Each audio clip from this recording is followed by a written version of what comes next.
মাটির চুলায় আজকে আমি গরু গোশ হাতে মাখায় রান্না করব। আমার মেজো আপার বাসায় গিয়ে কিন্তু আমি রান্না করে অনেক বেশি শান্তি পাইছি। কারণ আমরা 6 বোন, 6 বোনের বাসায় কিন্তু গ্যাস আছে। তারপরও মাটির চুলা শুধু আমার মেজো আপার বাসায় আছে। তো এই 3 বছর পরে আমার মেজো আপার বাসায় গেলাম। 3 বছর পরে যেয়ে কিন্তু আমরা সব ভাই বোন গেছি। কারণ আমরা যেখানে যাই আমরা সব বোনরা একসাথে যাই। আমরা কেউ কাউরে রেখে কিন্তু কোথাও যাওয়া হয় না।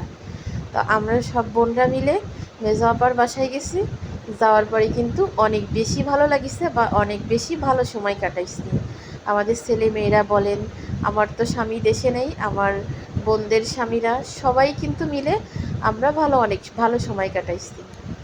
তো এখানে হচ্ছে আমড়া দিয়ে মসুর ডাল ঘন ঘন করে রান্না করতেছি, কাঁচা আমড়া দিয়ে মসুর ডাল ঘন ঘন করে রান্না করতেছি।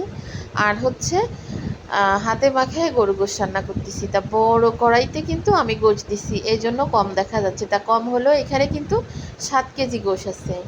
7 কেজি 7.5 কেজি গোশ আছে। হয়তো আপনারা দেখে মনে করবেন যে এতটুকু গোশ 7 কেজি, নাড়ালেও কিন্তু একটা আন্দাজ পাওয়া যায় যে এখানে কতটুকু গোশ আছে। যেহেতু কড়াই অনেক বড়, বোঝা যাচ্ছে না। তো আমি রান্নাটা কিন্তু একটু শর্টে করলাম, যার জন্য পুরো রান্নাটা দেখাতে পারলাম না। তো মানুষ গামলাতে ঢেলে তারপরে হচ্ছে জিরের গুঁড়া দেয়, আর আমি কিন্তু চুলাতে থাকতে কড়াইতেই জিরের গুঁড়ো দিয়ে একটু নামিয়ে নিচ্ছি।